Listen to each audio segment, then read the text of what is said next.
The Adventures of Huckleberry Finn by Mark Twain. Chapter 31. Ominous Plans. News from Jim. Old Recollections. A Sheep Story. Valuable Information. We doesn't stop again at any town for days and days. Kept right along down the river. We was down south in the warm weather now, and a mighty long ways from home. We begun to come to trees with Spanish moss on them, hanging down from the limbs like long gray beards. It was the first I ever see it growin', and it made the woods look solemn and dismal. So now the frauds reckoned they was out of danger, and they began to work the villages again. First they done a lecture on temperance, but they didn't make enough for them both to get drunk on. Then, in another village, they started a dancing school, but they didn't know more how to dance than a kangaroo does. So the first prance they made the general public, jumped in and pranced them out of town.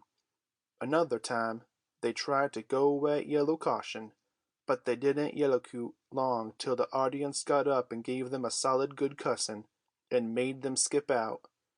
They tackled missionarying and mesmerizing and doctoring and telling fortunes, and a little of everything, but they couldn't seem to have no luck. So at last they got just about dead broke, and laid around the raft as if floating along, thinking and never saying nothing, by the half a day at a time, and dreadful blue and desperate. And at last they took a change and began to lay their heads together in the wigwam and talk low and confidential 2 or 3 hours at a time. Jim and me got uneasy. We didn't like the look of it. We judged they was studying up some kind of worse devilry than ever. We turned it over and over, and at last we made up our minds they was goin' to break into somebody's house or store, or was goin' into the counterfeit money business or something. So then we was pretty scared, and made up an agreement that we wouldn't have nothing in the world to do with such actions, and if we ever got the least show, we would give them the cold shake, and clear out and leave them behind. Well, early one morning we hid the raft in a good, safe place about 2 mile below a little bit of a shabby village named Pikesville, and the king he went ashore and told us all to stay hid whilst he went up to town and smelt around to see if anybody had got any wind of the Royal Nonsuch there yet. House to rob, you mean, says I to myself, and when you get through robbing it, you'll come back here and wonder what has become of me and Jim in the raft, and you'll have to take it out in wonderin'. And he said if he weren't back by midday, the Duke and me would know it was all right, and we was to come along. So we stayed where we was. The Duke he fretted and sweated around, and was in a mighty sour way. He scolded us for everything, and we couldn't seem to do nothing right. He found fault with every little thing. Something was a brewin', sure. I was good and glad when midday come and no king. We could have a change anyway, and maybe a chance for the change on top of it. So me and the Duke went up to the village and hunted around there for the king, and by we found him in the back room of a little low doggery, very tight, and a lot of loafers bullyragging him for sport, and he a cussin' and a threatenin' with all his might, and so tight he couldn't talk, and couldn't do nothin' to them.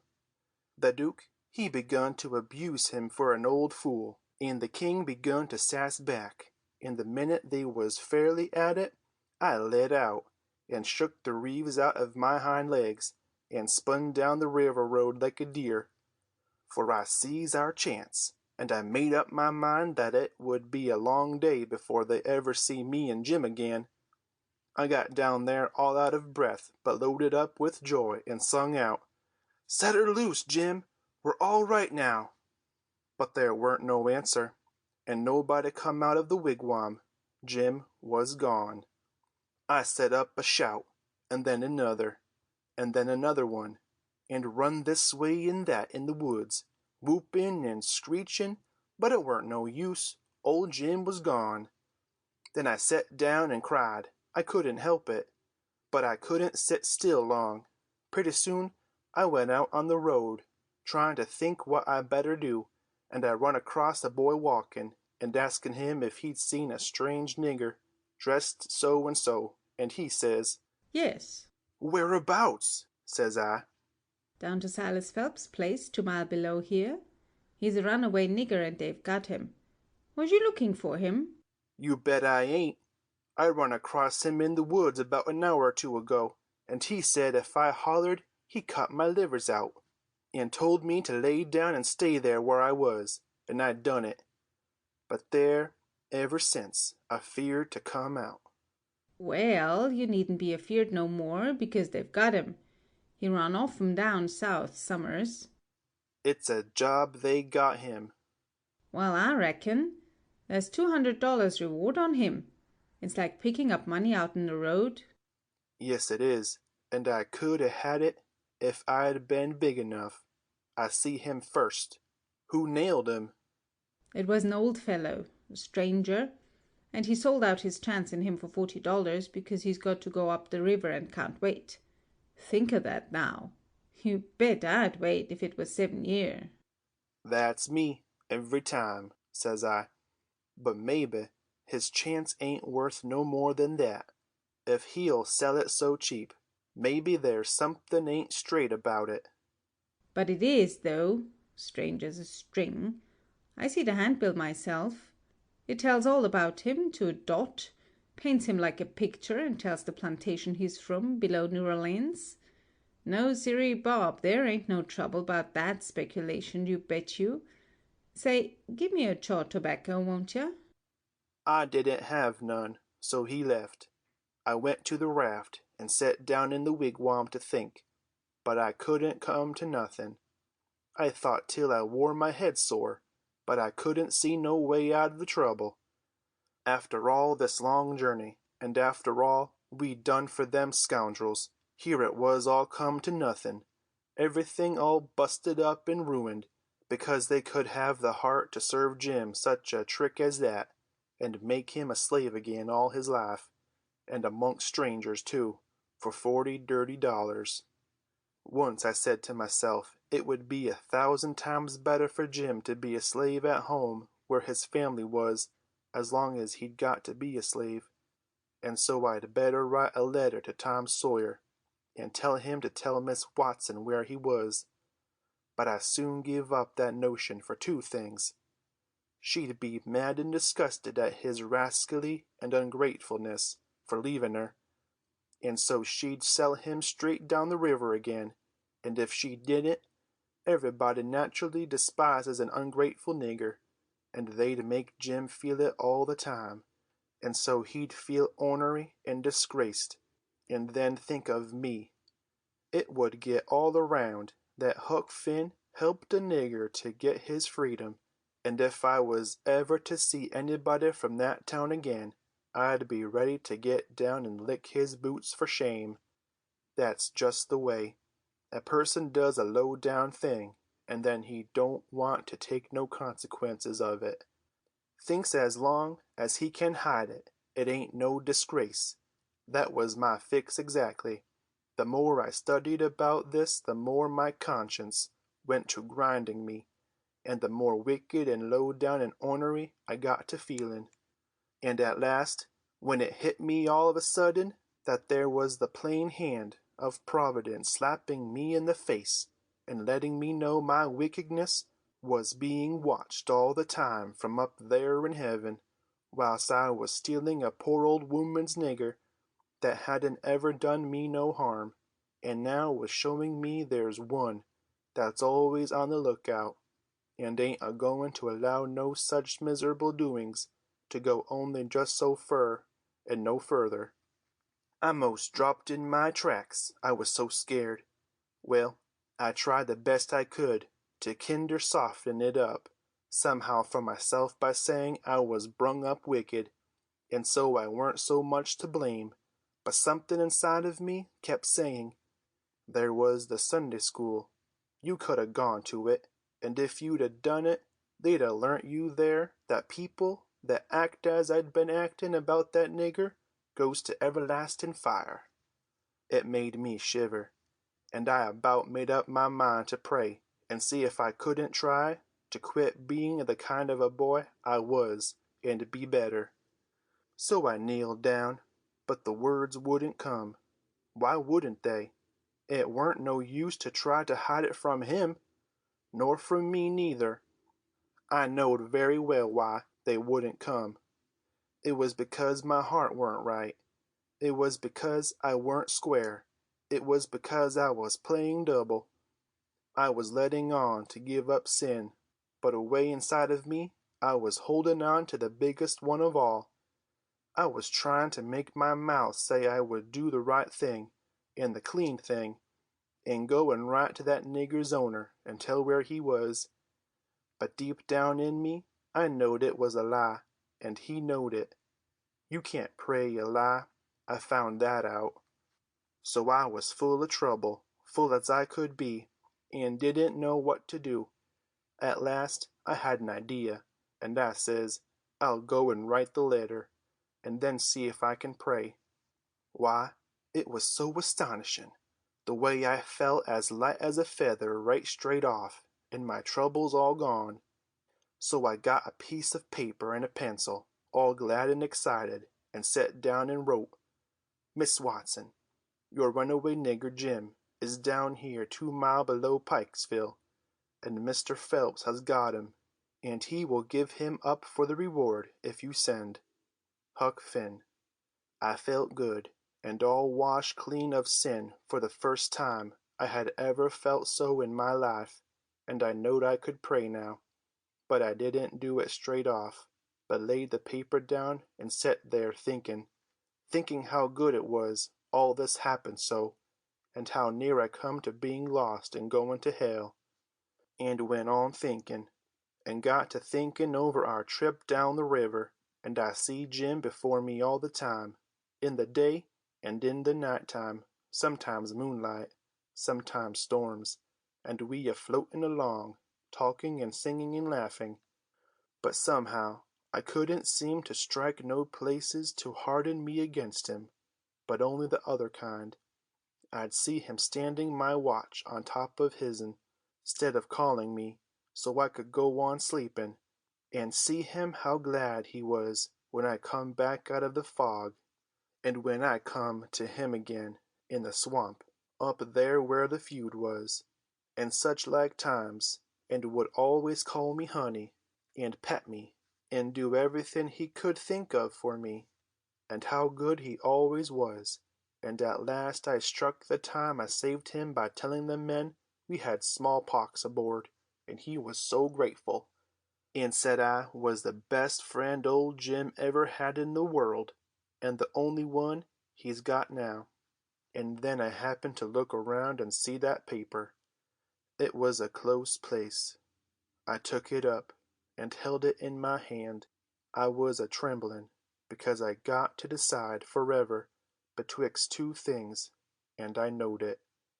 I studied it a minute, sort of holding my breath, and then says to myself, all right, then, I'll go to hell, and tore it up.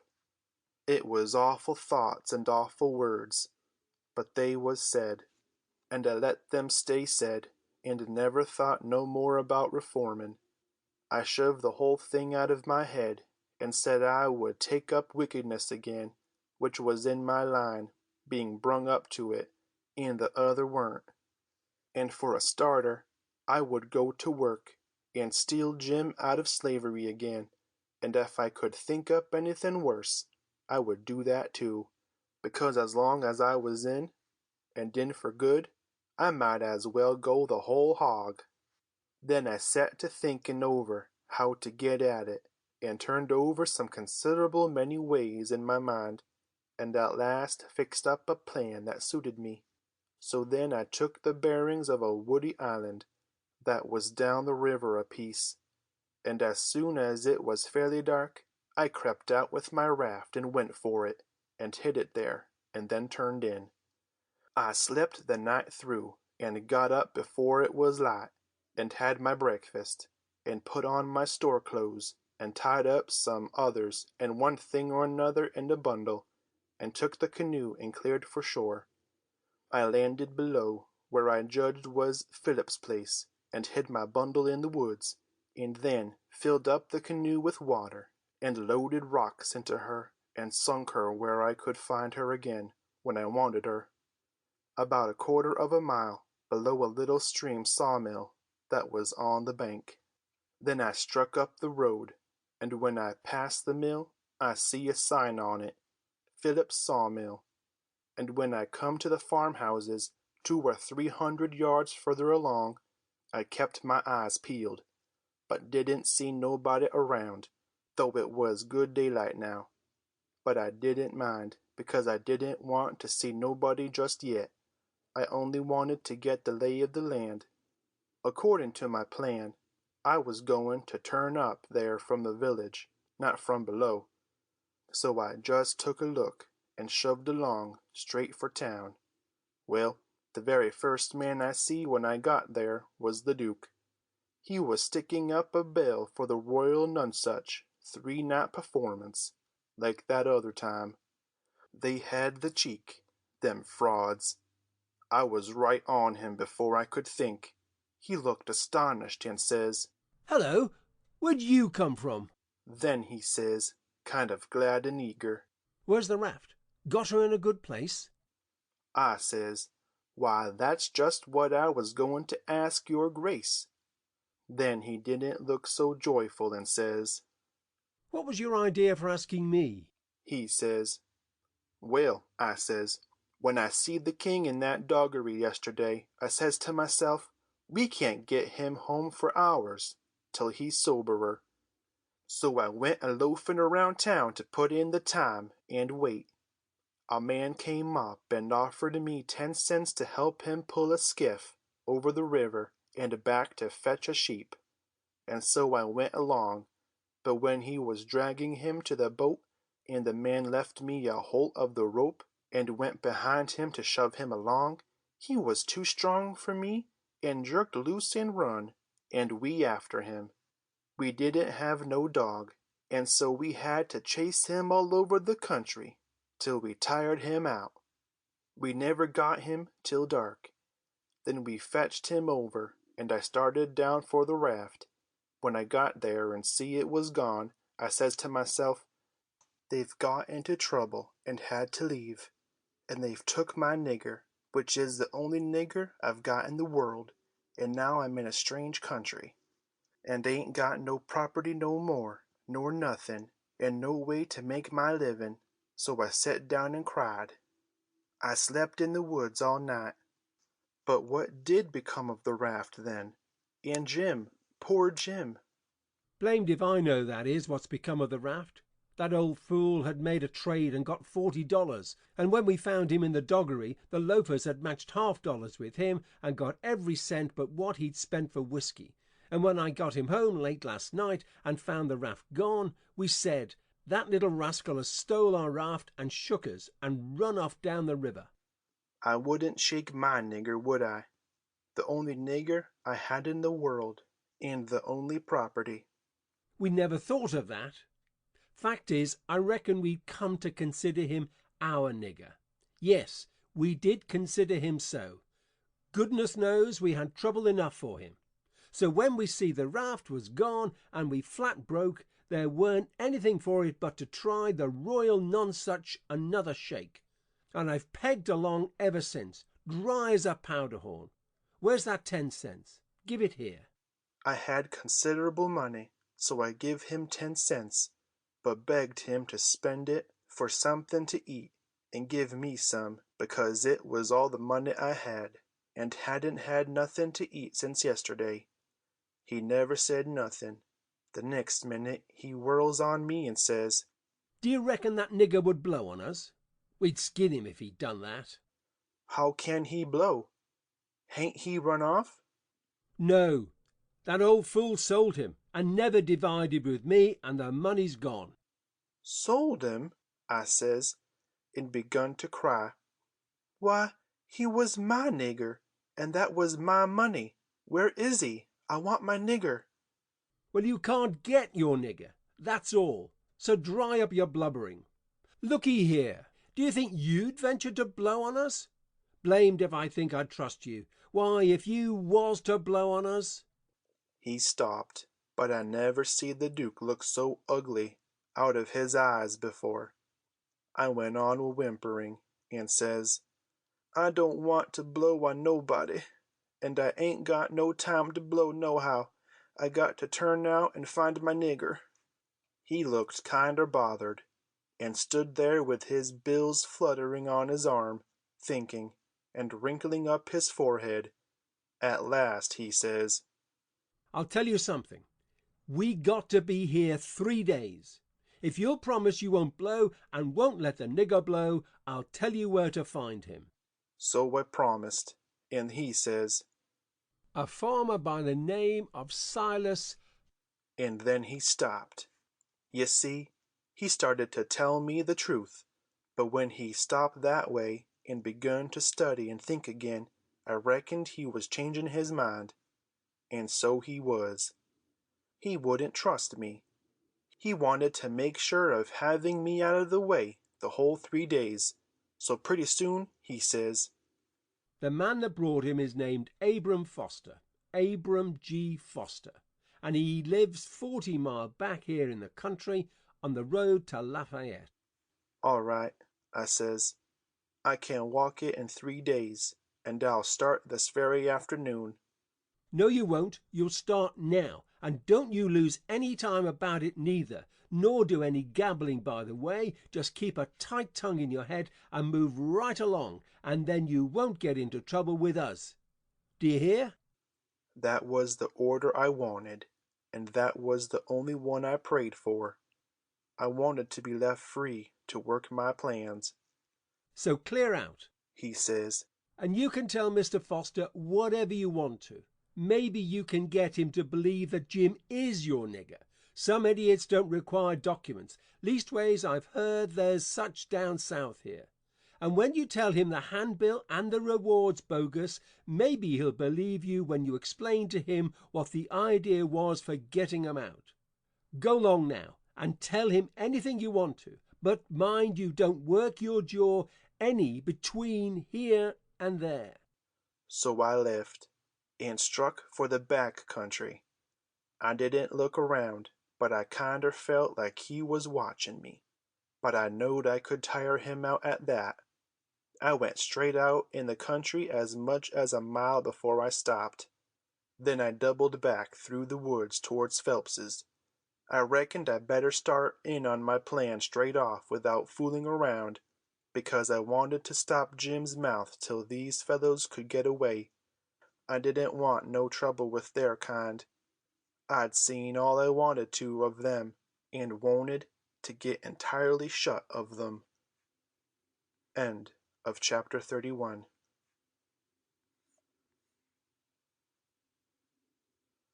The Adventures of Huckleberry Finn by Mark Twain. Chapter 32. Still and Sunday-like. Mistaken identity. Up a stump. In a dilemma. When I got there, it was all still and Sunday-like, and hot and sunshiny. The hands was gone to the fields, and there was them kind of faint dronings of bugs and flies in the air that makes it seem so lonesome, and like everybody's dead and gone. And if a breeze fans along and quivers the leaves, it makes you feel mournful, because you feel like it's spirits whispering. Spirits that's been dead over so many years, and you always think they're talking about you. And as a general thing, it makes a body wish he was dead too, and done with it all. Phelps's was one of these little one-horse cotton plantations, and they all look alike. A rail fence round a 2-acre yard. A stile made out of logs sawed off and upended in steps, like barrels of a different length, to climb over the fence with, and for the women to stand on when they are going to jump onto a horse. Some sickly grass patches in the big yard, but mostly it was bare and smooth, like an old hat with the nap rubbed off. Big double log house for the white folks, hewed logs, with the chinks stopped up with mud or mortar, and these mud straps been whitewashed some time or another. Round log kitchen, with a big broad, open but roofed passage joining it to the house. Log smoke house, back of the kitchen. 3 little log nigger cabins in a row to other side the smoke house. 1 little hut all by itself away down against the back fence, and some outbuildings down a piece the other side. Ash hopper and big kettle to bile soap by the little hut. Bench by the kitchen door, with bucket of water and a gourd. Hound asleep there till the sun. More hounds asleep round about 3 shade trees away off in a corner. Some currant bushes and gooseberry bushes in one place by the fence. Outside of the fence a garden and a watermelon patch. Then the cotton field begins, and after the fields the woods. I went around and clumb over the back stile by the ash hopper, and started for the kitchen. When I got a little ways I heard the dim hum of a spinning wheel, wailing along up, and sinking along down again. And then I knowed for certain I wished I was dead, for that is the lonesomest sound in the whole world. I went right along, not fixing up any peculiar plan, but just trusting to Providence to put the right words in my mouth when the time come, for I'd noticed that Providence always did put the right words in my mouth if I let it alone. When I got halfway, first one hound and then another got up and went for me, and of course I stopped and faced them and kept still. And such another powwow as they made! In a quarter of a minute I was a kind of a hub of a wheel, as you may say, spokes made out of dogs, circle of 15 of them packed together around me, with their necks and noses stretched up toward me, a barking and howling, and more a comin'. You could see them sailing over fences and around corners from everywheres. A nigger woman come tearing out of the kitchen with a rollin' pin in her hand, singing out, "Begone, you Tag, you Spot! Begone, sir!" and she fetched first one and then another of them, and clipped and sent them howlin', and then the rest followed, and the next second half of them come back, wagging their tails around me and making friends with me. There ain't no harm in a hound, nohow. And behind the woman comes a little nigger girl and 2 little nigger boys, without anything on but towelin' and shirts, and they hung on to their mother's gown and peeped out from behind her at me, bashful, the way they always do. And here comes the white woman, running from the house, about 45 or 50-year-old, bareheaded, and her spinning stick in her hand, and behind her comes her little white children, acting the same way the little niggers was doing. She was smiling all over so she could hardly stand, and says, "It's you, at last, ain't it?" I out with a yes'm before I thought. She grabbed me and hugged me tight, and then gripped me by both hands and shook, and the tears come in her eyes and run down over, and she couldn't seem to hug and shake enough, and kept saying, "You don't look as much like your mother as I reckoned you would, but law sakes, I don't care for that. I'm so glad to see you. Dear, dear, it does seem like I could eat you up. Children, it's your cousin Tom. Tell him howdy." but they ducked their heads and put their fingers in their mouths and hid behind her, so she run on. "Light, hurry up and get him a hot breakfast right away. Or did you get your breakfast on the boat?" I said I got it on the boat. So then she started for the house, leading me by the hand, and the children tagging after. When we got there, she set me down in a split-bottom chair, and set herself down on a little low stool in front of me, holding both of my hands, and says, "Now I can have a good look at you. And laws a me, I've been hungry for it a many a time, all these long years, and it's come at last. We've been expecting you a couple of days and more. What kept ya? Boat get aground?" Yes'm, she. "Don't say yes, mum. Say Aunt Sally. Where'd she get aground?" I didn't rightly know what to say, because I didn't know whether the boat would be coming up the river or down, But I go a good deal on instinct, and my instinct said she would be coming up from down towards Orleans. That didn't help me much, though, for I didn't know the names of bars down that way. I seed I got to invent a bar, or forget the name of the one we got aground on, or— Now I struck an idea, and fetched it out. It weren't the groundin' that didn't keep us back but a little.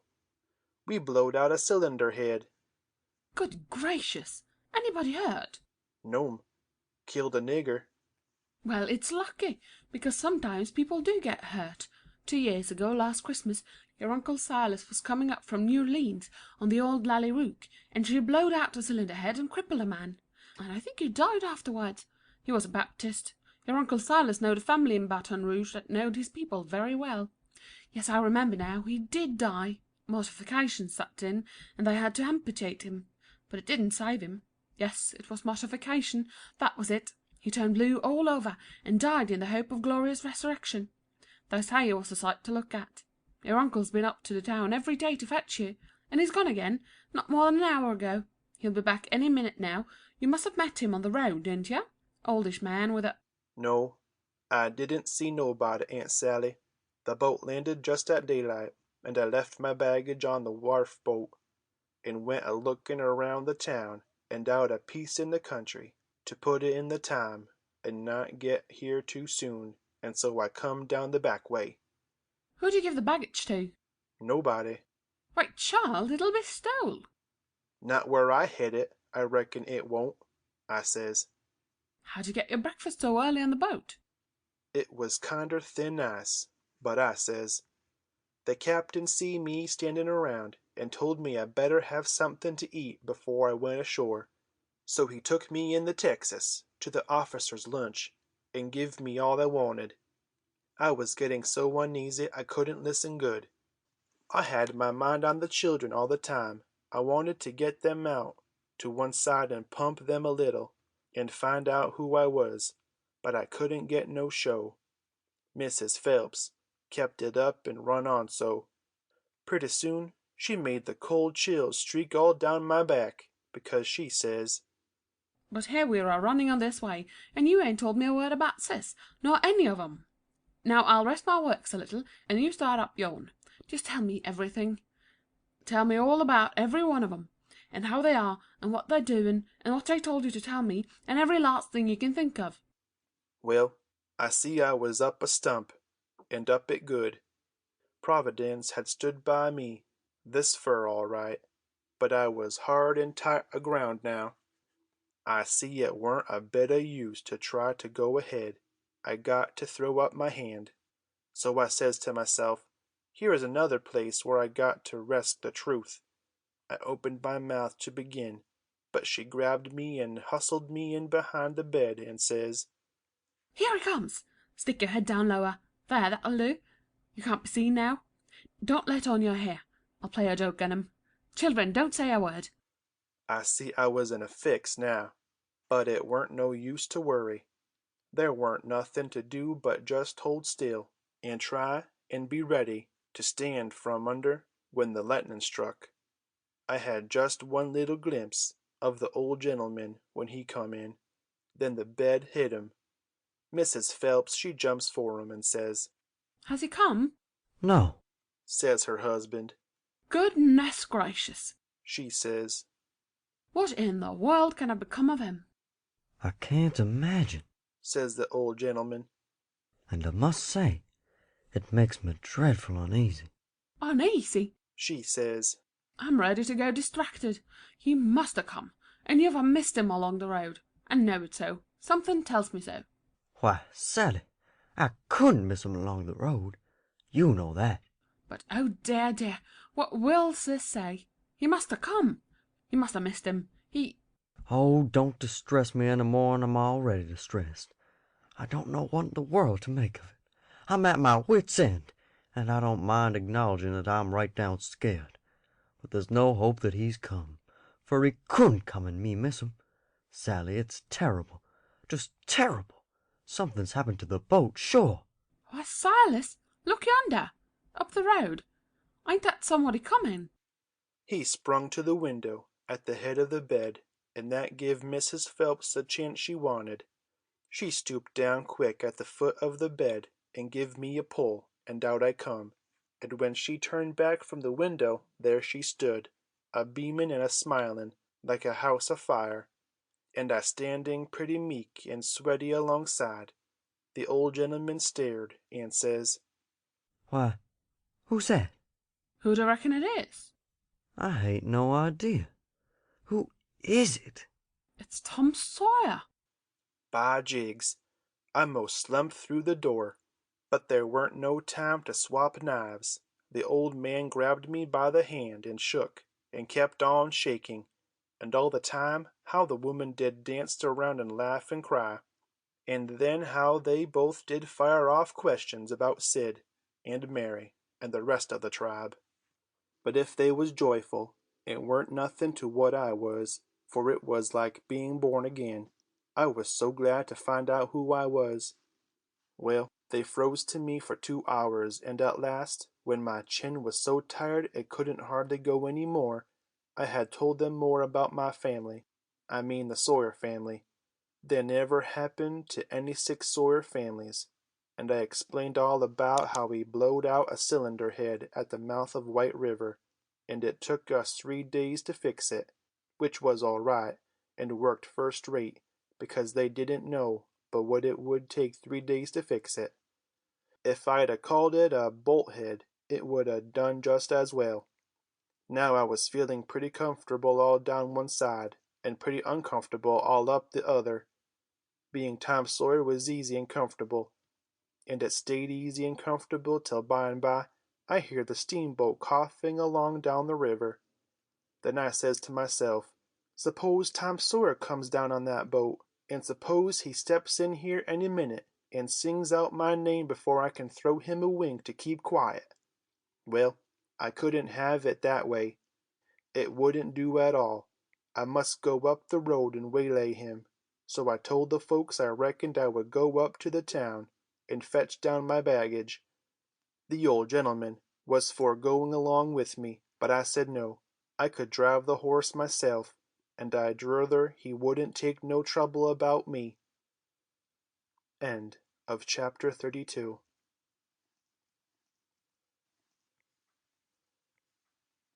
The Adventures of Huckleberry Finn by Mark Twain. Chapter 33. A Nigger Stealer. Southern Hospitality. A Pretty Long Blessing. Tar and Feathers. So I started for town in a wagon, and when I was halfway I see a wagon coming, and sure enough it was Tom Sawyer. I stopped and waited till he come along. I says, "Hold on!" and it stopped alongside, and his mouth opened up like a trunk, and stayed so, and he swallowed 2 or 3 times like a person that's got a dry throat, and then says, I ain't ever done you no harm. You know that. So then, what you want to come back and haunt me for? I says, "I hain't come back. I hain't been gone." When he heard my voice, it rightened him up some, but he weren't quite satisfied yet. He says, Don't you play nothing on me, 'cause I wouldn't on you. Honest Injun now, you ain't a ghost? "Honest Injun, I ain't," I says. Well, well, that ought to settle it, of course. But I can't somehow seem to understand it no way. Looky here, weren't you ever murdered at all? No, I weren't ever murdered at all. I played it on them. You come in here and feel of me if you don't believe me. So he done it, and it satisfied him, and he was that glad to see me again he didn't know what to do, and he wanted to know all about it right off, because it was a grand adventure, and mysterious, and so it hit him where he lived. But I said, leave it alone till by and by, and told his driver to wait, and we drove off a little piece, and I told him the kind of a fix I was in, and what did he reckon we'd better do. He said, let him alone a minute, and don't disturb him. So he thought, and pretty soon he says, It's all right, I've got it. Take my trunk in your wagon, and let on it's your'n, and you turn back and fool along slow, so as to get to the house about the time you ought to, and I'll go towards town a piece, and take a fresh start, and get there a quarter or a half an hour after you, and you needn't let on to know me at first. I says, all right, but wait a minute. There's one more thing. A thing that nobody don't know but me, and that is, there's a nigger here that I'm a trying to steal out of slavery, and his name is Jim, old Miss Watson's Jim. He says, What? Why, Jim is... he stopped and went to studying. I says, I know what you'll say. You'll say it's dirty, low-down business, but what if it is? I'm low down, and I'm a-going to steal him, and I want you keep mum, and not let on.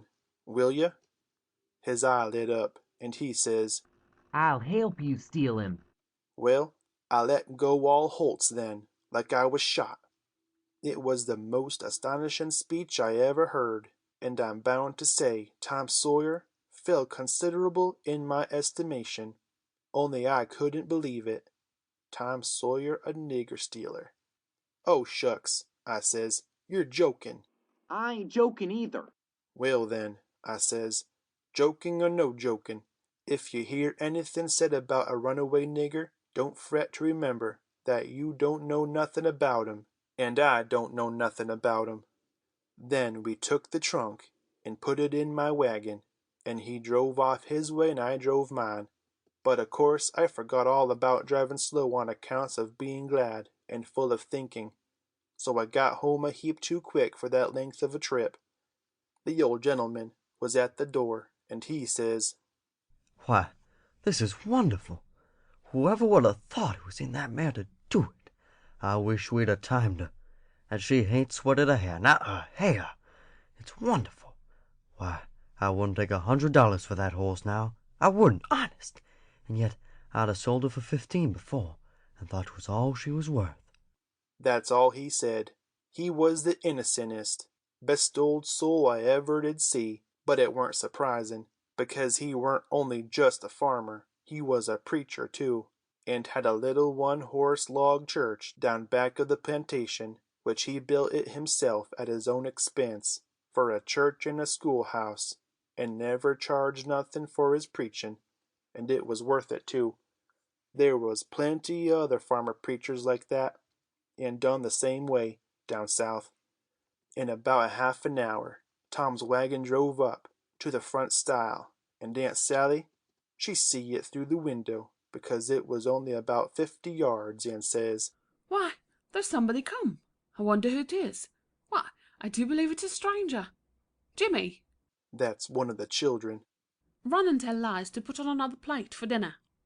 Everybody made a rush for the front door, because of course a stranger don't come every year, and so he lays over the yaller fever for interest when he does come.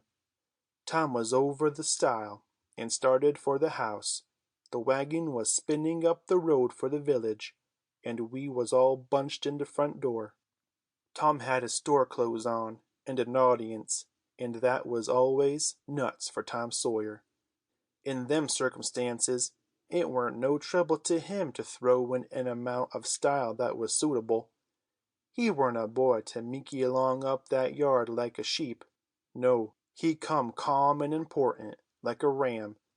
When he got a front of us, he lifts his hat, ever so gracious and dainty, like it was a lid of a box that had butterflies asleep in it, and he didn't want to disturb them, and says, Mr. Archibald Nichols, I presume?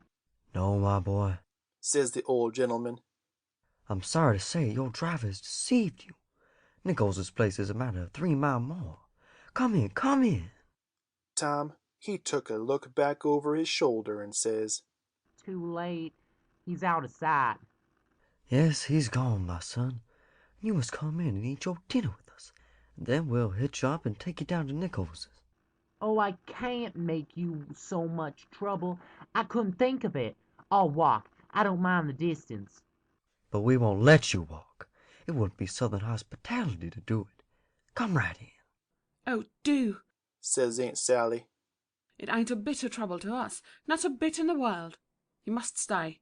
It's a long, dusty 3 miles, and we can't let you walk. And besides, I've already told them to put on another plate when I see you coming, so you mustn't disappoint us.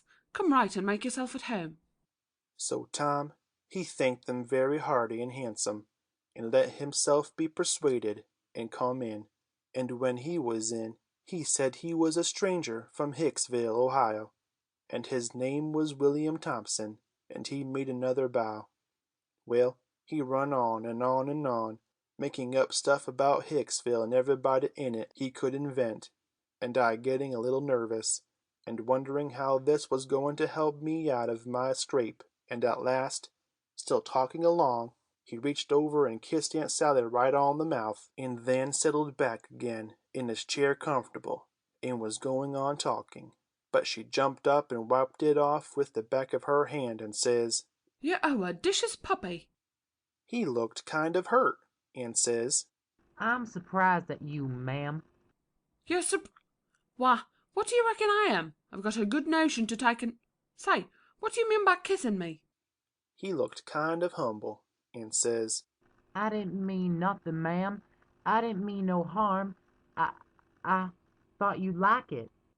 "Why, you born fool." She took up the spinning stick, and it looked like it was all she could do to keep from giving him a crack with it. "What made you think I'd like it?" Well, I don't know. Only they told me you would. "They told you I would. Whoever told you is another lunatic. I never heard the beat of it. Who's they?" Why, everybody. They all said so, ma'am. It was all she could do to hold in, and her eyes snapped, and her fingers worked like she wanted to scratch 'em, and she says, "Who's everybody? Out with their names, or there'll be an idiot shot." He got up, and looked distressed, and fumbled his hat, and says, I'm sorry, and I weren't expecting it. They told me to. They all told me to. They all said, kiss her, and said she'd like it. They all said it, every one of them. But I'm sorry, ma'am, and I won't do it no more. I won't, honest. "You won't you? Well, I should reckon you won't." No, I'm honest about it. I won't ever do it again, till you ask me. "Till I ask you? Well, I never see the beat of it in my born days.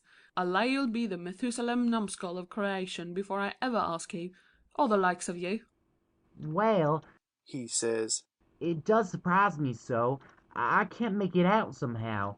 They said you would, and I thought you would, but... He stopped and looked around slow, like he wished he could run across a friendly eye somewheres, and fetched up on the old gentleman's, and says, Didn't you think she liked me to kiss her, sir? Why, no, well, no, I believe I didn't. Then he looks around the same way to me, and says, Tom, didn't you think Aunt Sally'd open out her arms and say, Sid Sawyer? "My land, she says, breaking in and jumping for him, you impudent young rascal, to fool a body so!" and was going to hug him, but he fended her off, and says, No, not till you've asked me first. So she didn't lose no time, but asked him, and hugged him, and kissed him all over and over again, and then turned him over to the old man, and he took what was left. And after they got a little quiet again, she says, "Why, dear me, I never seen such a surprise. We weren't looking for you at all, but only Tom. Sis never wrote to me about anybody coming but him." It's because it weren't intended for any of us to come but Tom. he says, But I begged and begged, and at the last minute she let me come too. So, coming down the river, me and Tom thought it would be a first-rate surprise for him to come here to the house first, and for me to by and by tag along and drop in and let on to be a stranger. But it was a mistake, Aunt Sally. This ain't no healthy place for a stranger to come. "No, not impudent whelp, Sid. You ought to have your jaws boxed. I ain't be so put out since I don't know when. But I don't care. I don't mind the terms. I'd be willing to stand 1,000 such jokes to have you here. Well, to think of that performance, I don't deny it. I was most putrefied with astonishment when you gave me that smack." We had dinner out in that broad open passage betwixt the house and the kitchen, and there was things enough on that table for 7 families, and all hot too. None of your flabby tough meat that's laid in a cupboard in a damp cellar all night and tastes like a hunk of old cold cannibal in the morning. Uncle Silas, he asked a pretty long blessing over it, but it was worth it, and it didn't cool it a bit neither, the way I've seen them kind of interruptions do lots of times. There was a considerable good deal of talk all the afternoon, and me and Tom was on the lookout all the time, but it weren't no use. They didn't happen to say nothing about any runaway nigger, and we was afraid to try to work up to it. But at supper, at night, one of the little boys says, Pa, mayn't Tom and Sid and me go do the show? No, says the old man. I reckon there ain't gonna be any. And you couldn't go if there was, because the runaway nigger told Burton and me all about that scandalous show. And Burton said he would tell the people, so I reckon they've drove the audacious loafers out of town before this time. So there it was, but I couldn't help it. Tom and me was to sleep in the same room in bed. So, being tired, we bid good night, and went up to bed right after supper, and clumb out of the window, and down the lightning rod, and shoved for the town, for I didn't believe anybody was going to give the king and the duke a hint, and so if I didn't hurry up and give them one, they'd get into trouble sure.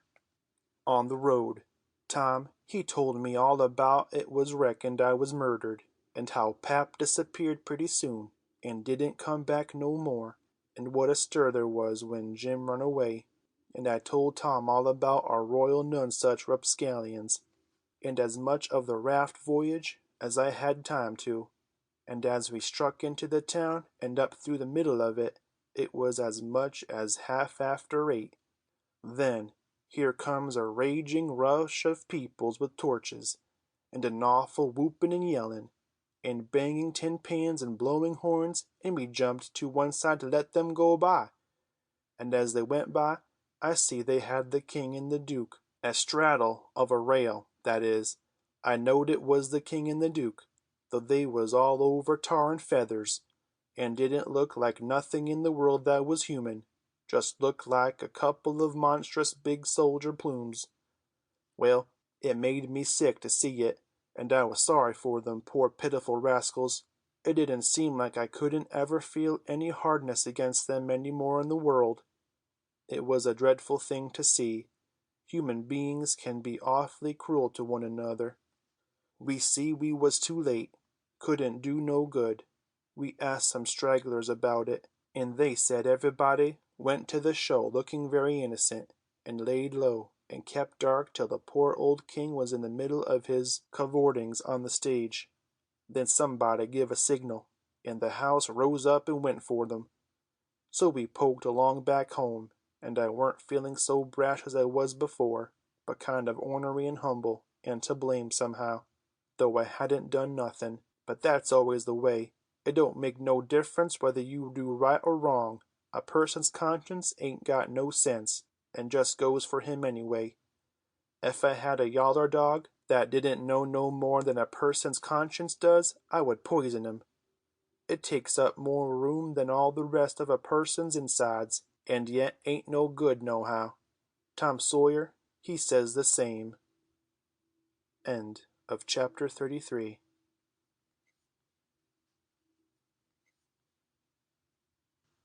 The Adventures of Huckleberry Finn by Mark Twain. Chapter 34. The Hut by the Ash Hopper. Outrageous. Climbing the lightning rod. Troubled with witches. We stopped talking and got to thinking. By and by, Tom says, Looky here, Huck. What fools we are not to think of it before. I bet I know where Jim is.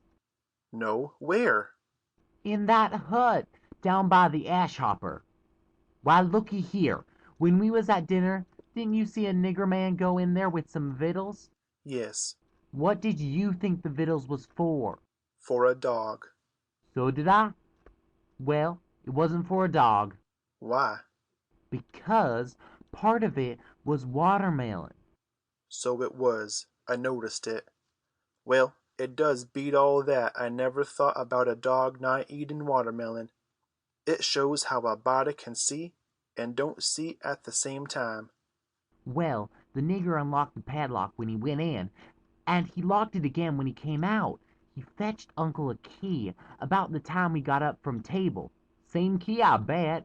Watermelon shows man, lock shows prisoner, and it ain't likely there's two prisoners on such a little plantation, and where the people's all so kind and good. Jim's the prisoner. All right, I'm glad we found it out detective fashion. I wouldn't give shucks for any other way. Now, you work your mind and study out a plan to steal Jim, and I will study out one too, and we'll take the one we like the best. What a head for just a boy to have. If I had Tom Sawyer's head, I wouldn't trade it off to be a duke, nor mate of a steamboat, nor clown in a circus, nor nothing I can think of. I went to thinking out a plan, but only just to be doing something. I knowed very well where the right plan was going to come from. Pretty soon Tom says, Ready? "Yes," I says. All right, bring it out. "My plan is this," I says. "We can easy find out if it's Jim in there. Then get up my canoe tomorrow night and fetch my raft over from the island. Then the first dark night that comes, steal the key out of the old man's breeches after he goes to bed, and shove off down the river on the raft with Jim, hiding daytimes and running nights, the way me and Jim used to do before. Wouldn't that plan work?" Work? Why, certainly it would work, like rats fighting. But it's too blamed simple. There ain't nothing to it. What's the good of a plan that ain't no more trouble than that? It's as mild as goose milk. Why, Huck, it wouldn't make no more talk than break it into a soap factory. I never said nothing, because I weren't expecting nothing different, but I knowed mighty well that whenever he got his plan ready, it wouldn't have none of them objections to it. And it didn't. He told me what it was, and I see in a minute it was worth 15 of mine for style, and would make Jim just as free a man as mine would, and maybe get us all killed besides. So I was satisfied, and said we would waltz in on it. I needn't tell what it was here, because I knowed it wouldn't stay the way it was. I knowed he would be changing it around every which way as we went along, and heaving it new bullinesses whenever he got a chance, and that is what he done. Well, one thing was dead sure, and that was that Tom Sawyer was in earnest, and he was actually going to help steal that nigger out of slavery. That was the thing that was too many for me. Here was a boy that was respectable and well brung up, and had a character to loose, and folks at home that had characters, and he was bright and not leather-headed, and knowing and not ignorant, and not mean, but kind, and yet here he was, without any more pride, nor rightness, or feeling, than to stoop to this business, and make himself ashamed, and his family ashamed before everybody. I couldn't understand it no way at all. It was outrageous, and I knowed I ought to jump up and tell him so, and so be his true friend, and let him quit the thing right where he was, and save himself. And I did start to tell him, but he shut me up and says, Don't you reckon I know what I'm about? Don't I generally know what I'm about? "Yes, Didn't I say I was gonna help steal the nigger? yes." Well then. That's all he said, and that's all I said. It weren't no use to say any more, because when he said he'd do a thing he always done it. But I couldn't make out how he was willing to go into this thing, so I just let it go, and never bothered no more about it. If he was bound to have it so, I couldn't help it. When we got home the house was dark and still, so we went on down to the hut by the ash hopper for to examine it. We went through the yard so as to see what the hounds would do.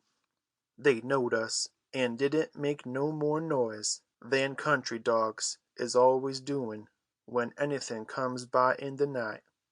When we got to the cabin, we took a look at the front and the two sides, and on the side I warn't acquainted with, which was the north side, we found a square window hole, up tolerable high, with just one stout board nailed across it. I says, "Here's the ticket.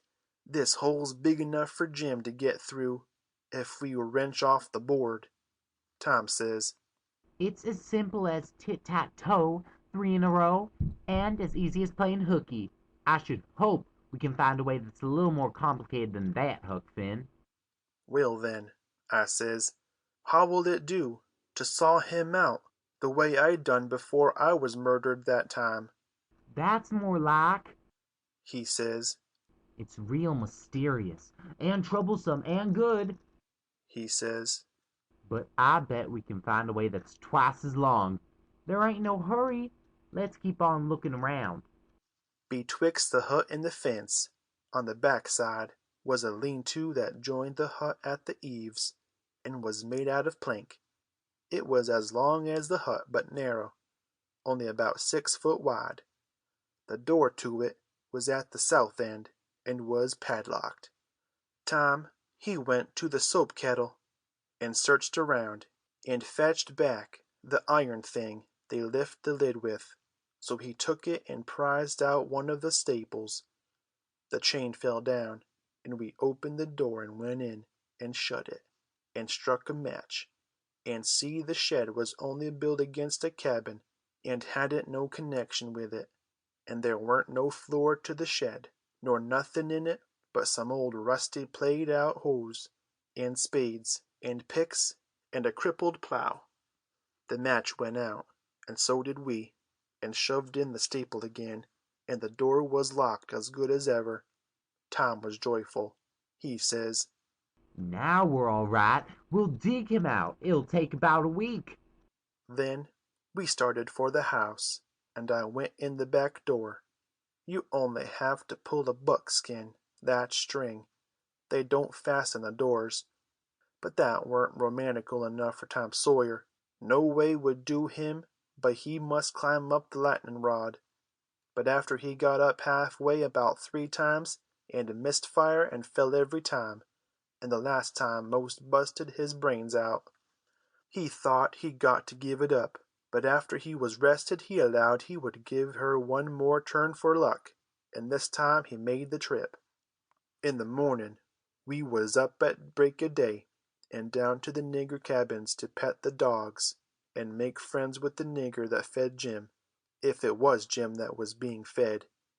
The niggers was just getting through breakfast and starting for the fields, and Jim's nigger was piling up a tin pan with bread and meat and things, and whilst the others was leaving, the key come from the house. This nigger had a good-natured, chuckle-headed face, and his wool was all tied up in little bunches with thread that was to keep witches off. He said the witches was pestering him awful these nights, and making him see all kinds of strange things, and hear all kinds of strange words and noises, and he didn't believe he was ever witched so long before in his life. He got so worked up, and got to running on so about his troubles, he forgot all about what he'd been a-going to do. So Tom says, What's the victuals for? Gonna feed the dogs? The nigger kind of smiled around gradually over his face, like when you heave a brickbat in a mud puddle, and he says, Yes, Marse Sid, a dog. Curse a dog, too. Does you want to go look at him? Yes. I hunched Tom and whispers, You going right here in the daybreak? That weren't the plan. No, it warn't. But it's the plan now. So drat him. He went along, but I didn't like it much. When we got in, we couldn't hardly see anything. It was so dark, but Jim was there sure enough, and could see us, and he sings out, Why, Huck! And good land, ain't that Mr. Tom? I just knowed how it would be. I just expected it. I didn't know nothing to do, and if I had, I couldn't a done it. because that nigger busted in and says, "Why, de gracious sakes, do he know you gentlemen?" We could see pretty well now. Tom, he looked at the nigger, steady and kind of wondering, and says, Does who know us? "Why, this your runaway nigger." I don't reckon he does. What put that into your head? "What put it dar? Didn't he just dis minute sing out like he knowed you?" Tom says, in a puzzled up kind of way. Well, that's mighty curious. Who sung out? When did he sing out? What did he sing out? And turns to me, perfectly calm, and says, Did you hear anybody sing out? "O' course, there weren't nothin' to be said but the one thing, so I says, No, I ain't heard nobody say nothin'. Then he turns to Jim, and looks him over like he never seen him before, and says, Did you sing out? No, sir. Says Jim. I hain't said nothing, sir. Not a word? No, sir, I hain't said a word. Did you ever see us before? No, sir, not as I knows on. So Tom turns to the nigger, which was looking wild and distressed, and says kind of severe, What do you reckon's the matter with you anyway? What made you think somebody sung out? "Oh, it's de dad blame witches, sah, and I wisht I was dead, I do. Dey's allers at it, sah, and dey does most like kill me. Dey skeers me so. Oh, please don't tell nobody about it, sah, or old Mars Silas, he'll scold me, 'case he say dey ain't no witches. I jes wish to goodness he was here now. Then what would he say? I jes bet he couldn't find no way to get around it dis time. But it's always jes so. People that sot stay sot. They won't look into nothin' and find out for theyselves. And when you find it out and tell 'em about it, they don't believe you." Tom give him a dime, and said he wouldn't tell nobody, and told him to buy some more thread to tie up his wool with, and then looks at Jim, and says, I wonder if Uncle Silas is going to hang this nigger. If I was to catch a nigger that was ungrateful enough to run away, I wouldn't give him up. I'd hang him. And whilst the nigger stepped to the door to look at the dime and bite it to see if it was good, he whispers to Jim and says, Don't ever let on to know us. And if you hear any digging going on at nights, it's us. We're going to set you free. Jim only had time to grab us by the hand and squeeze it. Then the nigger come back, and we said we'd come again sometime if the nigger wanted us to, and he said he would, more particular if it was dark, because the witches went for him mostly in the dark, and it was good to have folks around then. End of chapter 34.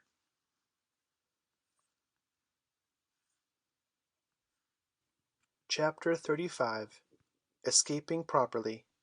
Dark Schemes. Discrimination and Stealing. A Deep Hole.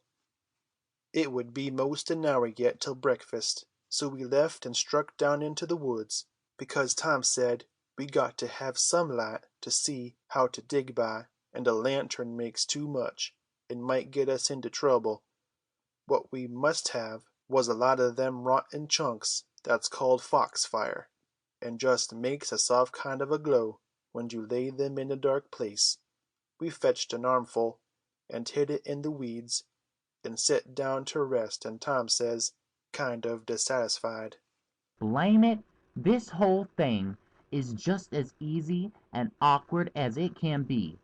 And so it makes it so rotten difficult to get up a difficult plan. There ain't no watchman to be drugged. Now, there ought to be a watchman. There ain't even a dog to give a sleeping mixture to.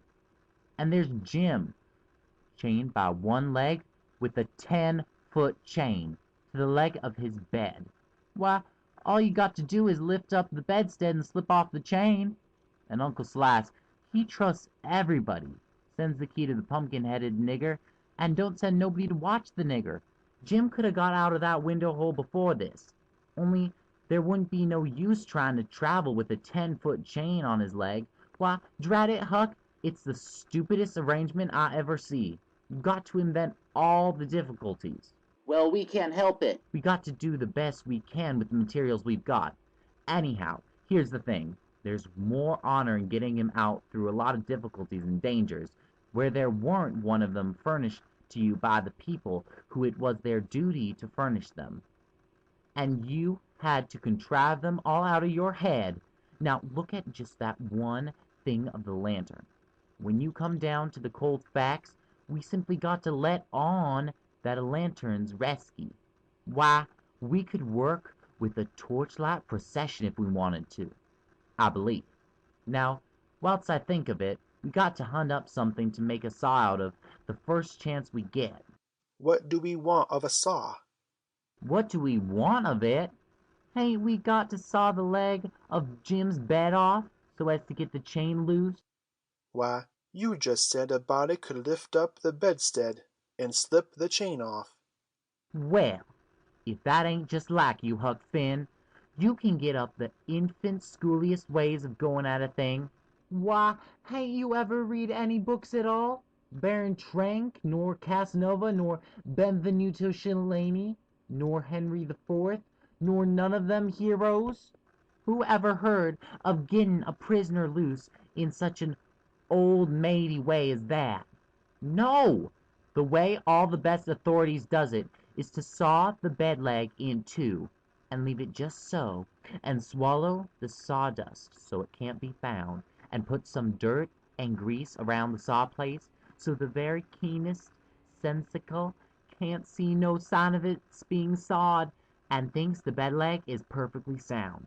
Then, the night you're ready, fetch the leg a kick.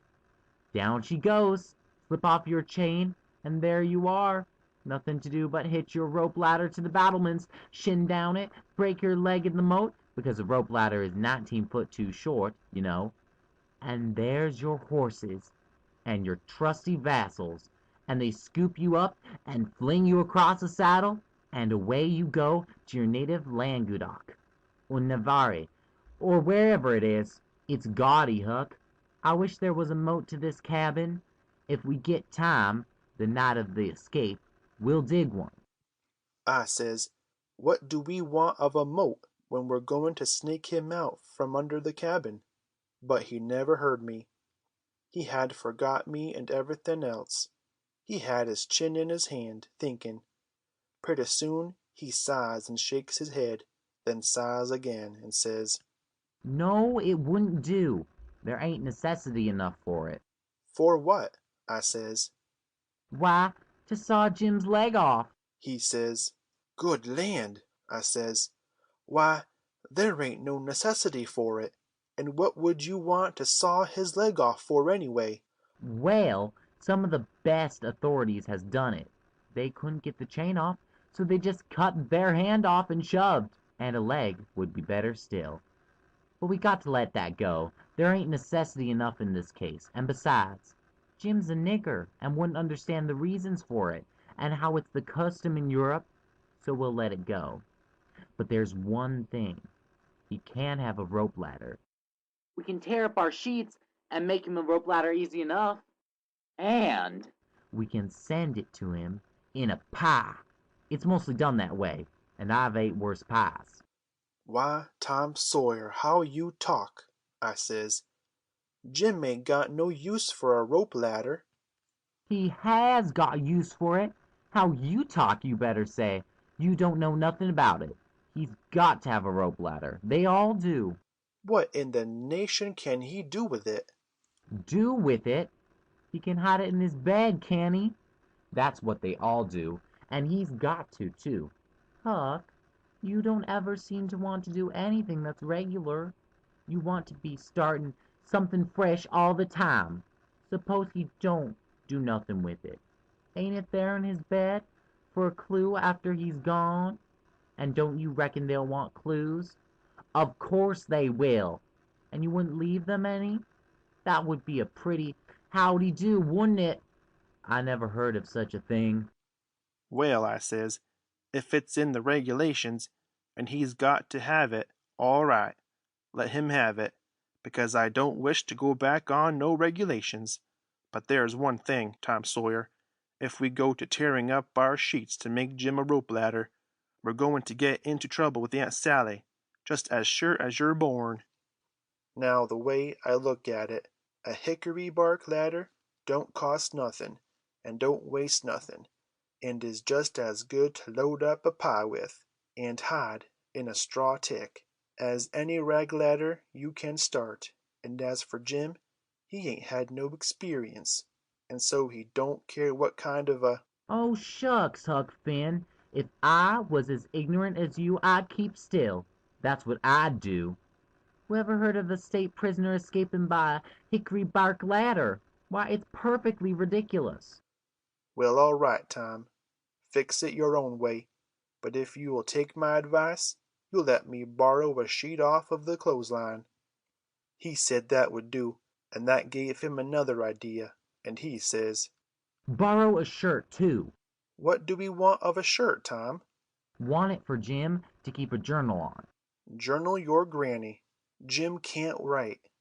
Suppose he can't write. He can make marks on the shirt, can he? If we make him a pan out of an old pewter spoon, or a piece of an old iron barrel hoop. Why, Tom, we can pull a feather off of a goose and make him a better one, and quicker too. Prisoners don't have geese running around the dungeon keep to pull pans out of, you muggins. They always make their pans out of the hardest, toughest, troublesomest piece of old brass candlestick or something like that they can get their hands on. And it takes them weeks and weeks and months to file it out, too, because they've got to do it by rubbing it on the wall. They wouldn't use a goose quill if they had it. It ain't regular. Well then, what'll we make him the ink out of? Many makes it out of iron rust and tears, but that's the common sort in women. The best authorities uses their own blood. Jim can do that. And when he wants to send any little common, ordinary, mysterious message to let the world know where he's captivated, he can write it on the bottom of a tin plate with a fork and throw it out of the window. The Iron Mask always done that, and it's a blame good way, too. Jim ain't got no tin plates. They feed him in a pan. That ain't nothing. We can get him some. Can't nobody read his plates. That ain't got nothing to do with it, Huck Finn. All he's got to do is to write on the plate and throw it out. You don't have to be able to read it. Why, half the time, you can't read anything a prisoner writes on a tin plate or anywhere else. Well then, what's the sense in wasting the plates? Why, blame it all, it ain't the prisoner's plates. But it's somebody's plates, ain't it? Well, supposing it is, what does the prisoner care whose— He broke off there, because we heard the breakfast horn blowing, so we cleared out for the house. Along during the morning I borrowed a sheet and a white shirt off of the clothesline, and I found an old sack and put them in it. And we went down and got the foxfire and put that in too. I called it borrowing, because that was what Pap always called it, but Tom said it weren't borrowing, it was stealing. He said we was representing prisoners, and prisoners don't care how they get a thing, so as they get it, and nobody don't blame them for it either. It ain't no crime in a prisoner to steal the thing he needs to get away with, Tom said. It's his right, and so, as long as we was representing a prisoner, we had a perfect right to steal anything on this place we had the least use for to get ourselves out of a prison with. He said if we weren't prisoners, it would be a very different thing, and nobody but a mean, ornery person would steal when he weren't a prisoner. So we allowed we would steal everything there was that come handy, and yet he made a mighty fuss one day after that when I stole a watermelon out of the nigger patch and eat it, and he made me go and give the niggers a dime without telling them what it was for. Tom said that what he meant was we could steal anything we needed. Well, I says I needed the watermelon, but he said I didn't need it to get out of the prison with. There's where the difference was. He said if I'd a wanted to, hide a knife in, and smuggle it to Jim to kill the sentinel with, it would have been all right. So I let it go at that, though I couldn't see no advantage in my representing the prisoner, if I got to set down and chew over a lot of gold leaf distinctions like that every time I see a chance to hog a watermelon. Well, as I was saying, we waited that morning till everybody was settled down to business, and nobody in sight around the yard. Then Tom he carried the sack into the lean-to, whilst I stood off a piece to keep watch. By and by he come out, and we went and set down on the wood-pile to talk. He says, Everything's all right now except tools, and that's easy fixed. "Tools?" I says. Yes. "Tools for what?" Why, to dig with. We ain't a-going to gnaw him out, are we? "Ain't them old crippled picks and things in there good enough to dig a nigger out with?" I says. He turns on me, looking pityingly enough to make a body cry, and says, Huck Finn, did you ever hear of a prisoner having picks and shovels and all the modern conveniences in his wardrobe to dig himself out with? Now I want to ask you, if you got any reasonableness in you at all, what kind of a show would that give him to be a hero? Why, they might as well lend him the key and done with it. Picks and shovels? Why, they wouldn't furnish 'em to a king. "Well then," I says, "if we don't want the picks and shovels, what do we want?" A couple of case knives. "To dig the foundations out from under that cabin with?" Yes. "Confound it, it's foolish, Tom." It don't make no difference how foolish it is. It's the right way. And it's the regular way. And there ain't no other way that ever I heard of. And I've read all the books that gives any information about these things. They always dig out with a case knife. And not through dirt, mind you. Generally, it's through solid rock. And takes them weeks and weeks and weeks and forever and ever. Why? Look at one of them prisoners in the bottom dungeon of the Castle Deep in the harbor of Marseilles that dug himself out that way. How long was he at it, you reckon? "I don't know." Well, guess. "I don't know. A month and a half." 37 years. And he come out in China. That's the kind. I wish the bottom of this fortress was solid rock.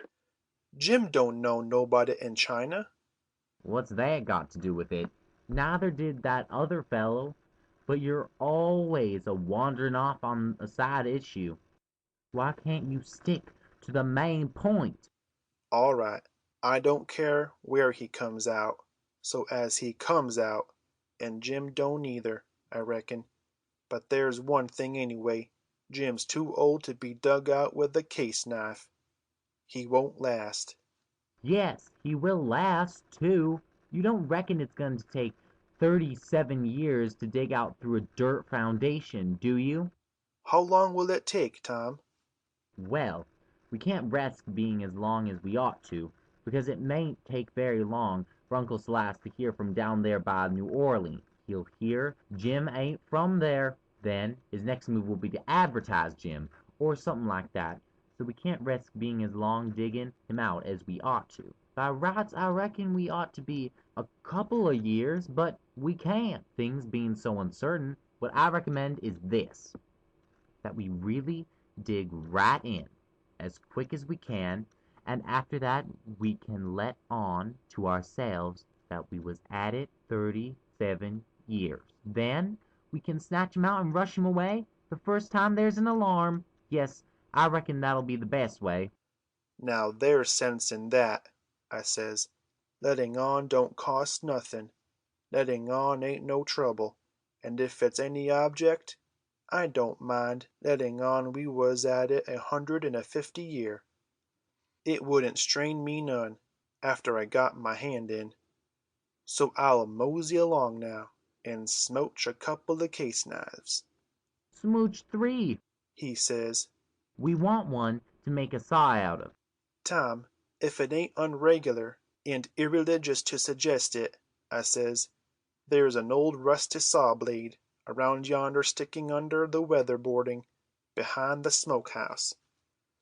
He looked kind of weary and discouraged like and says, It ain't no use to try to learn you nothing, Huck. Run along and smooch the knives. 3 of them. So I done it. End of chapter 35.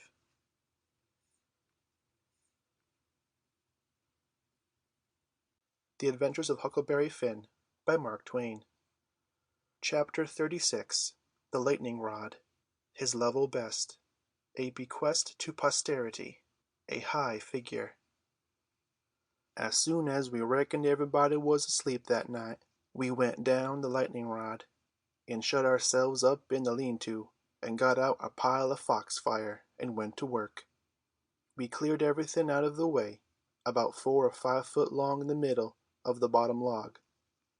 Tom said he was right behind Jim's bed now, and we'd dig in under it, and when we got through, there couldn't nobody in the cabin ever know there was any hole there, because Jim's counterpin hung down most to the ground, and you'd have to raise it up and look under to see the hole. So we dug and dug with the case knives till most midnight, and then we was dog tired, and our hands was blistered, and yet you couldn't see we'd done anything hardly. At last I says, "This ain't no 37-year job. This is a 38-year job, Tom Sawyer." He never said nothing, but he sighed, and pretty soon he stopped digging, and then for a good little while I knowed that he was thinking. Then he says, It ain't no use, Huck. It ain't a-gonna work. If we was prisoners it would, 'cause then we'd have as many years as we wanted, and no hurry, and we wouldn't get but a few minutes to dig every day while they was changing watches, and so our hands wouldn't get blistered, and we could keep it up right along, year in and year out, and do it right, and the way it ought to be done. But we can't fool along. We got to rush. We ain't got no time to spare. If we was to put in another night this way, we'd have to knock off for a week to let our hands get well. Couldn't touch a case knife with them sooner. "Well then, what we goin' to do, Tom?" I'll tell you, it ain't right and it ain't moral, and I wouldn't like it to get out. But there ain't only just the one way. We got to dig him out with the picks, and let on it's case knives. "Now you're talking," I says. "Your head gets leveler and leveler all the time, Tom Sawyer," I says. "Picks is the thing, moral or no moral, and as for me, I don't care shucks for the morality of it nohow.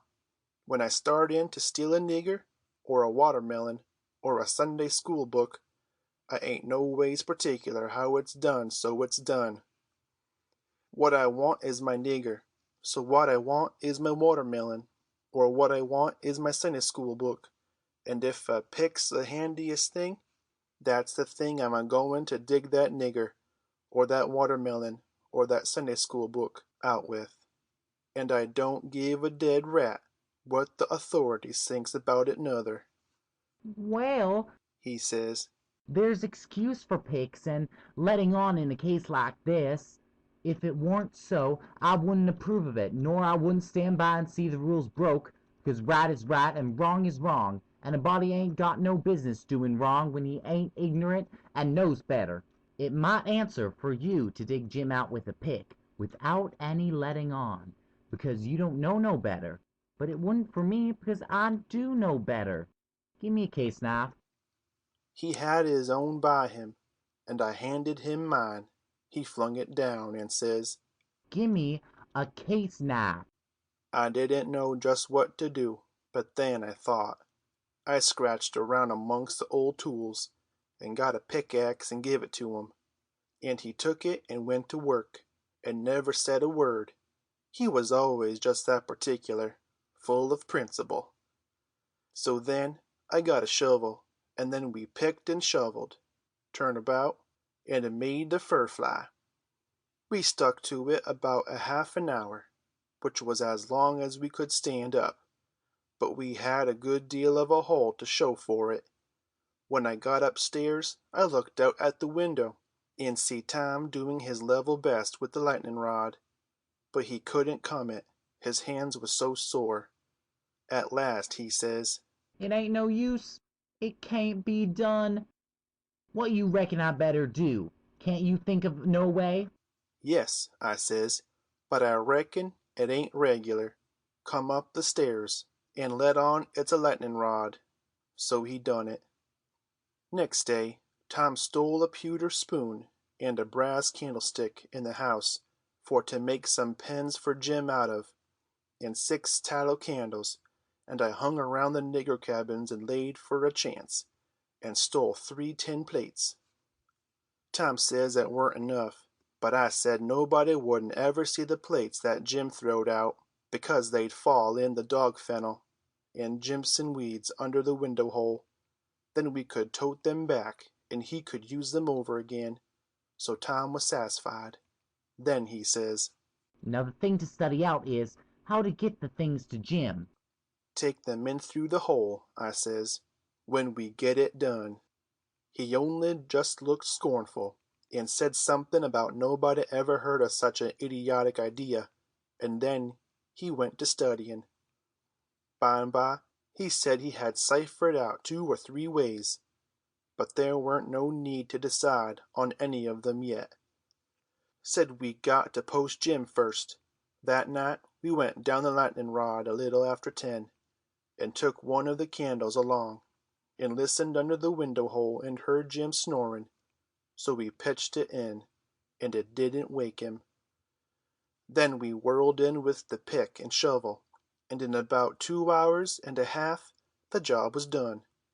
We crept in under Jim's bed and into the cabin, and pawed around and found the candle and lit it, and stood over Jim a while, and found him looking hearty and healthy. And then we woke him up gentle and gradual.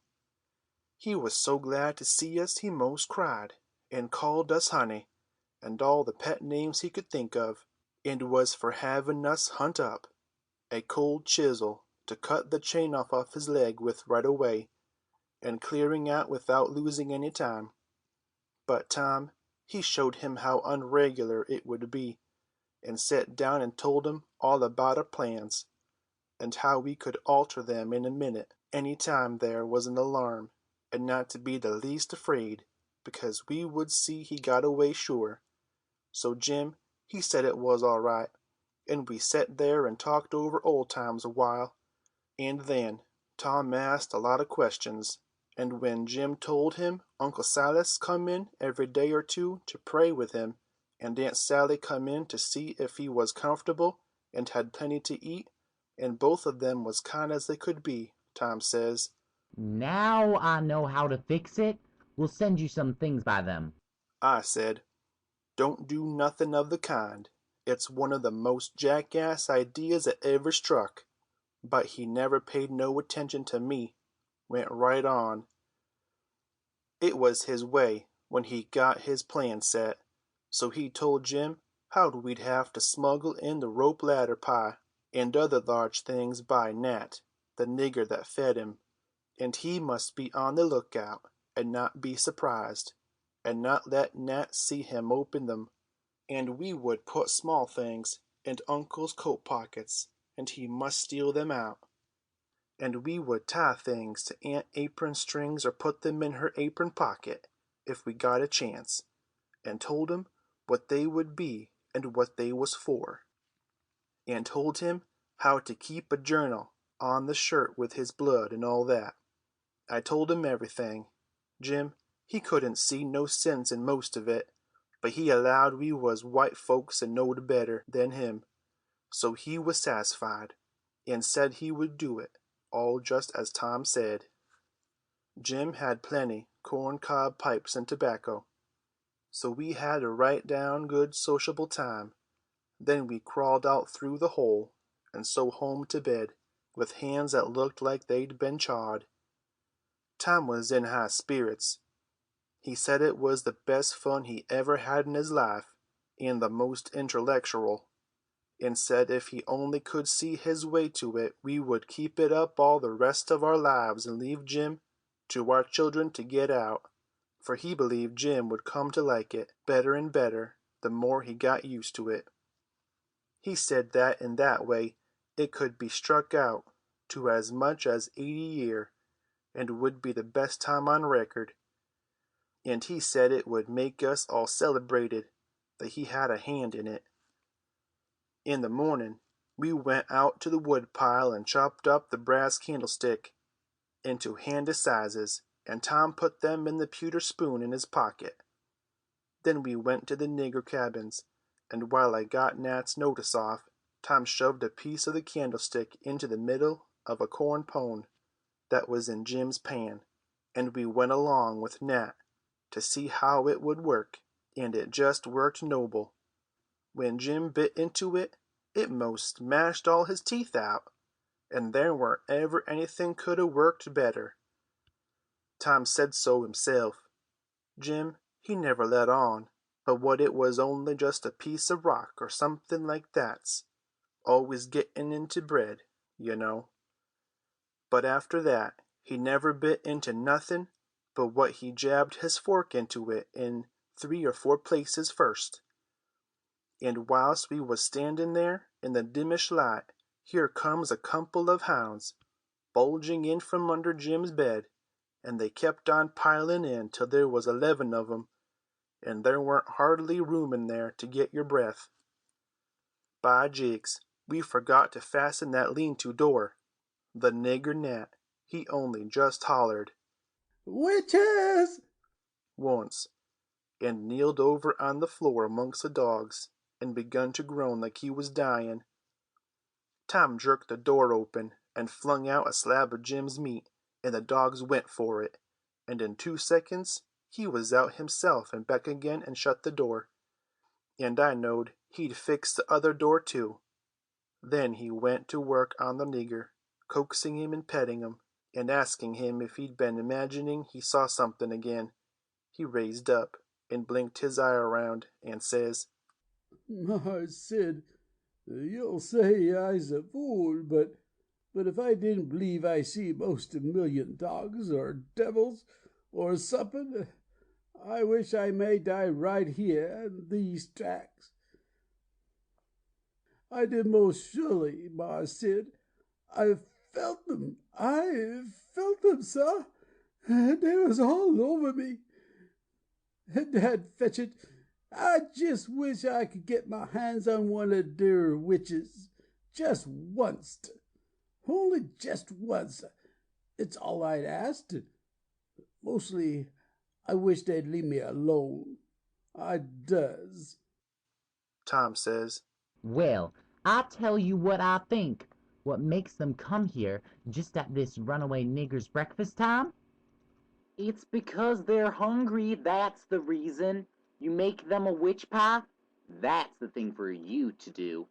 "But my land, Mars Sid, how's I going to make 'em a witch pie? I don't know how to make it. Ain't ever heard of such a thing before." Well then, I'll have to make it myself. "Will you do it, honey? Will you? I'll worship the ground under your foot, I will." All right, I'll do it, seeing it's you, and you've been good to us and showed us the runaway nigger. But you've got to be mighty careful. When we come around, you turn your back, and then whatever we put in the pan, don't you let on you see it at all. And don't you look when Jim unloads the pan. Something might happen. I don't know what. And above all, don't you handle the witch things. "Handle 'em, Mars Sid? What is you talking about? I wouldn't lay der weight of my finger on 'em. Not for $10,000,000,000,000,000, I wouldn't." End of chapter 36.